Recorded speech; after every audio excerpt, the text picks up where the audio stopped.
কি এনেছিস আমার জন্য? গিফট কি দুষ্টু? Happy birthday.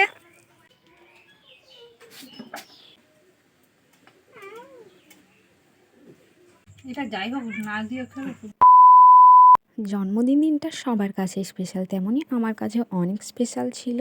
আমিও ভেবেছিলাম হয়তো 12টার পর থেকে আমার অনেক উইশ আসবে, কিন্তু আসেনি। তাহলে কি আমার বার্থডে ডেটটা কেউ জানতো না? চলো এই কারণটা তোমার সাথে আজকে শেয়ার করি। তো যাই হোক, দুঃখিতভাবে আজকে ভিডিওটা শুরু করছি। হ্যালো এভরিওয়ান, কেমন আছো তোমরা সবাই? আশা করি ভালো আছো, আমিও অনেক ভালো আছি। তো আজকে সকালবেলায় স্নান টান করে নতুন জামা পরে নিয়েছি, যাবো এখন পুজো দিতে।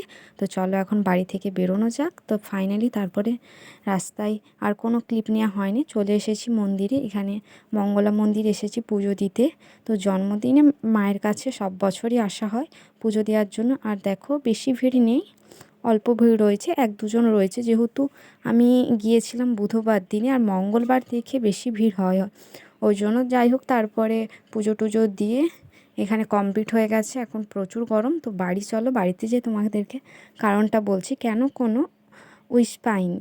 তো এসে বাড়িতে এসে মায়ের কাছে একটু হেল্প করে দিচ্ছি, মা যেহেতু অনেক রান্না করবে, তো এই জন্য শাকটা আমি বেছে দিচ্ছিলাম।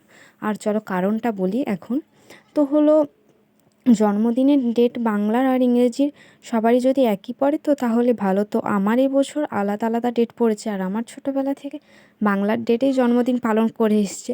তো বেশিরভাগই আমি আশা করি আমাদের এখানে গ্রামের মানুষের বাংলার ডেট ধরেই জন্মদিন পালন করা হয়। ইংরেজির ডেট যতই যে মানে বেশি কাজে লাগুক, তো ওই জন্য বাংলার আমার 18 তারিখে জন্মদিন ছিল।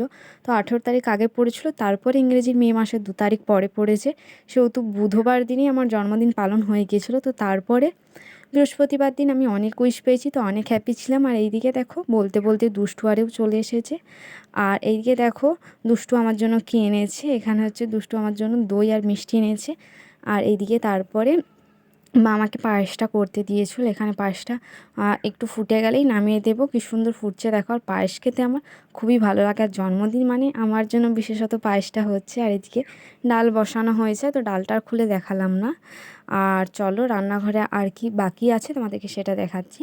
আর এখানে দিদি এসে মাছ ভাজতে শুরু করে দিয়েছিল, তো বাকি রান্না হয়ে গিয়েছিল, তো লাস্টে মাছটা হচ্ছিল।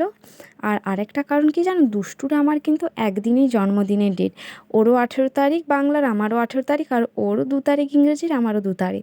তো যাই হোক, ওই জন্য ওর 5 বছর এবছর কমপ্লিট হচ্ছে। তো ওর বড় করে ভালোভাবে করবে কিছুদিন পর, যেহেতু একদিনে যদি করে তো আমার মানে আমরা যাব না, ওরা আসবে। তো ওই জন্য ওর কিছুদিন পরে ওর জন্মদিন করবে ভালো করে। তো ওই জন্য এখানে যেটা নিয়ম আর কি, মালা ঘুনসি পরা আর কি, ফোঁটা দেওয়া, তোর মা সেটা ওকে করে দিল। তারপর এখানে মা আমাকে দিয়ে দিয়েছিল আগে, তো তারপরে ভিডিওই কোনো নেওয়া হয়নি, ওই জন্য মা একটু লাস্টে ধান দুব্বা দিয়ে দিচ্ছিলো, তারপর একটু মিষ্টি খাই দিল। তো যাই হোক, তারপর এখানে সব কিছু ওখানে নিয়ম পালন করা হয়ে গিয়েছিলো। আর এইদিকে দেখো আমার জন্য কী কী রান্না হয়েছিল, অনেক রান্না হয়েছিল সেদিনে।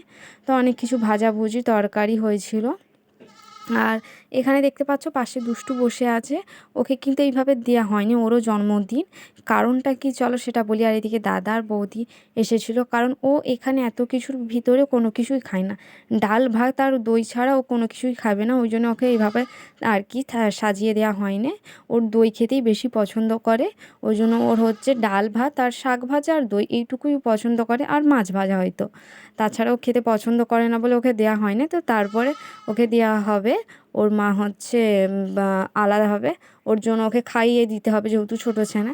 আর এদিকে তারপরে আমি অল্প অল্প করে কিছু খেয়ে নিচ্ছি, কারণ মা বললো যেহেতু আমার জন্মদিন, তো আমি না খেলে বাকিরা কেউ খেতে পারবে না। এইদিকে দাদার হচ্ছে ছেলে আরে এসেছিলো ছোটো ছোটো, তো ওদেরও প্রচুর খিদে পেয়ে গেছিলো। তো যাই হোক, তারপরে খেয়ে নিলাম অল্প করে। তো তারপর আর কোনো ভিডিও ক্লিপ নেওয়া হয়নি, তো ঘুমিয়ে গিয়েছিলাম। আর রাতে আমাদের বাড়িতে হয়েছিল ফ্রাইড রাইস, সেই জন্য বরবটি গাজর আর ক্যাপসিকাম এখানে ভাজা চলছে, আর সবজি আর কি। তো তারপর এখানে ম্যারিনেট করা হয়ে গেছে ফাইনালি, দেখতে পাচ্ছ। আর দুপুরে হয়নি। তো যাই হোক, আজকে ভিডিওটা এই পর্যন্ত। ভালো লাগলে লাইক কমেন্ট করে দিও। চলো টাটা।